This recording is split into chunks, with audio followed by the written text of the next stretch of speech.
In this video we're going to talk about a few of the supercars on sale in 2023 that you can buy with just over 200,000 US dollars. We will start with the just introduced Audi R8 V10 GT RWD and its main competitors in the same price range. At the end of the video I will show you a summary of all the tech specs as we do in the Instagram posts. I will not score the cars, but you will do it instead by liking the comments with the cars' names I will add under the video. Hi, it's Seb from Cars Reports, where we compare supercars and talk about cars in general. If you're new here, make sure you subscribe to the channel, but also follow Cars Reports on Instagram for daily content and to join the community discussions under the posts. So let's get started. Audi confirmed it, the next generation R8 will be all electric. It will be a sibling of the RS e-tron GT, the 2200 kilos, 4900 pounds dual motor saloon with over 640 horsepower. It will come with more than 700 horsepower, more than the 470 of the R8 e-tron Audi revealed at the 2015 Geneva Motor Show. But the first R8 e-tron concept had appeared back in 2009. It was supposed to come with 313 horsepower and a massive 4,500 Nm, over 3,300 pound-feet of torque. It was originally slated for a 2013 launch, but the project was canned by the then Audi technical chief Wolfgang Durheimer. But back to the R8 V10 GT RWD. First introduced in 2010 as a limited production of the R8 to only 333 units, that R8 came with an aluminium Audi Space frame body with a weight of only 210 kilograms. Thanks to the ASF body, the production R8 5.2-liter FSI Quattro was weighing only 1,625 kilograms, about 3,600 pounds. It will also come with the Quattro permanent all-wheel drive system and a 43-57% weight distribution. In 2010, Audi said, "We want to bring some of the Audi R8 LMS race cars' technical features to the road," and that's how the first R8 GT was conceptualized. Based on that R8 LMS that with different versions has been competing in international GT racing for over 10 years, and in 2022 has reached in its GT3 version an Evo 2 stage, 585 horsepower, over 550 Nm of torque and just 1,235 kilos according to homologation. It's got a massive rear wing, improved traction control and damper system, which gives a wider range to finally set up the car. And there is air conditioning finally. All for just 430,000 US dollars. Oh, and by the way, there is also a GT4 version of the R8 LMS, which looks great.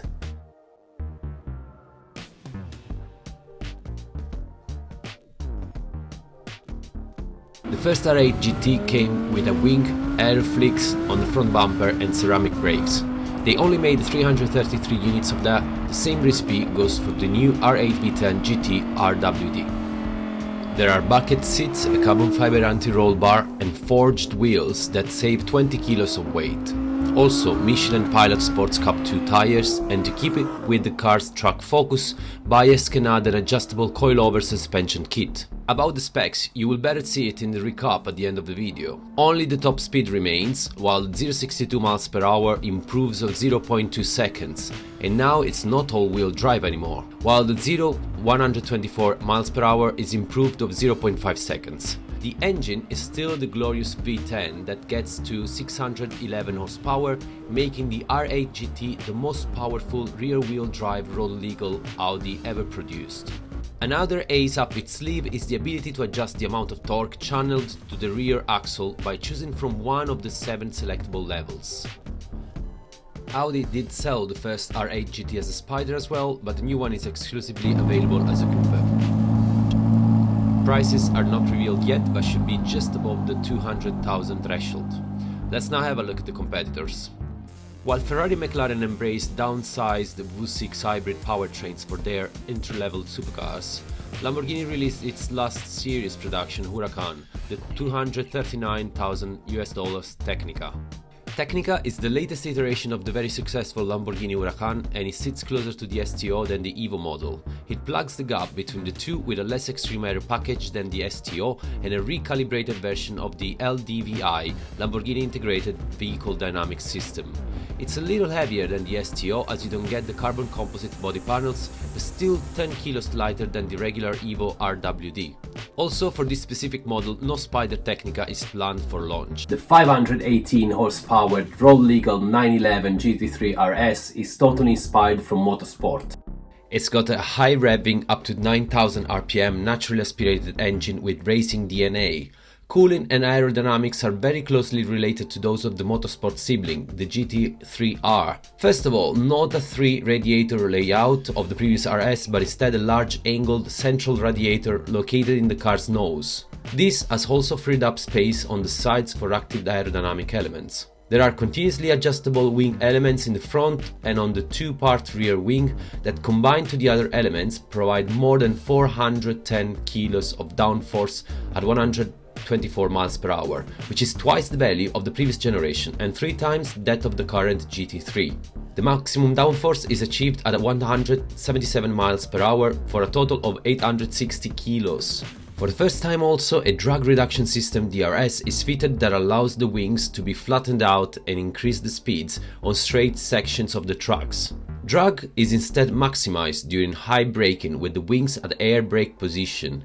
The rear differential can be adjusted via rotary controls on the steering wheels, which also includes a button for the DRS. But the most prominent feature of this GT sports car is definitely the swan neck supported rear wing, for the first time even higher than the roof of the car. Even the suspension is modified to improve aerodynamics, as the wheel arches see powerful airflows. The components of the double wishbone front axle come with teardrop shapes that further increase downforce. About lightweight construction, the doors, front quarter panels, roof and hood, for example, are all made from CFRPs. A BISAC package is available that includes a considerable number of changes to the standard vehicle. The hood, roof, parts of the rear wing and the upper portion of the side mirrors housing feature visible carbon fiber. Starting at about $224,000, the GT3 RS will be available by spring 2023, obviously in coupe version only. The Maserati MC20, Maserati Corsa 2020, is a mid-engine 2-seater sports car with over 600 horsepower. The car's foundations are based around a carbon fiber chassis co-developed with motorsport specialist Dallara. There are motorsport-like double wishbones all round, but at the heart of the MC20 sits a Maserati-designed 3-liter twin-turbo V6. The Nettuno unit uses both direct and indirect injection and twin spark plugs. Tech Maserati says is derived from Formula 1 power units. The result here is 621 horsepower at 7,500 RPM, with an 8,000 RPM maximum. Its 207.6 horsepower per liter makes it more power dense than any engine from other high-end supercar makers like Lamborghini, Ferrari, McLaren or Porsche. The company hasn't released any details about the battery or electric motors yet, but we expect to hear more about the EV model soon. Most probably the power unit will be the same of the just released Gran Turismo Folgore with 750 horsepower. There is also a Spider version of it, and it's called Cello, and you can recognize it by its ginormous trident at the back. Then we have the McLaren Artura, which is the second hybrid car produced by McLaren and the first with a V6 engine. Do you know which one was the first hybrid McLaren? It is considered by the automotive press to be the successor to the McLaren F1, using hybrid power and Formula 1 technology, but does not have the same 3-seat layout. The P1 has a mid-engine rear-wheel drive design that used a carbon fiber monocoque and roof structure safety cage concept called monocage. The P1 features a 3.8-liter twin-turbocharged V8 engine. The twin turbos boost the petrol engine at 1.4 bar to 727 horsepower. The electric motor and the petrol engine in the P1 produce a combined power output of 903 horsepower and 900 Nm of torque.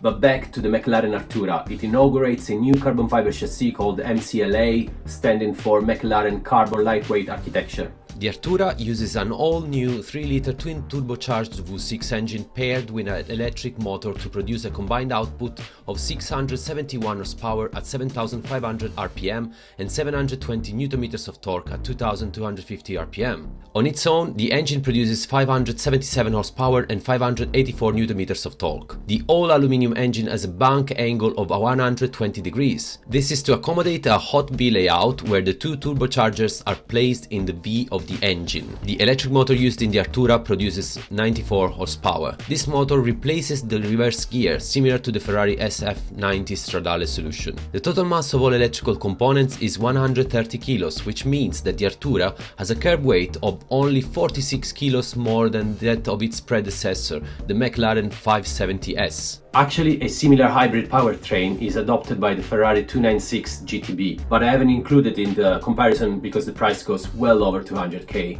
At $323,000 and with a set of Fiorano packages to a whopping $361,000. You get a very refined supercar with a hybrid powertrain producing 819 horsepower, but we'll talk about it in another video. Lastly, there is the M4 CSL, a track-oriented lightweight version of the M4 competition starting at $142,000. The M4 CSL with its carbon fiber bonnet with exposed carbon stripes, headlights with yellow daytime running lights, and at the back there's a carbon boot lid with a ducktail spoiler. In this case you get a 3-liter twin turbocharged straight-six engine with 40 horsepower more than the M4 competition, topping at 550 horsepower. The CSL is only available in a rear-wheel drive layout and no manual gearbox option. The CSL is 100 kilos lighter than the M4 competition thanks to the extensive use of carbon fiber. To help it slow down on the track, it gets carbon ceramic brakes as standard. So, what is the best supercar to buy in 2023 with just over $200,000? And this is the summary spec sheet. Be ready to pause.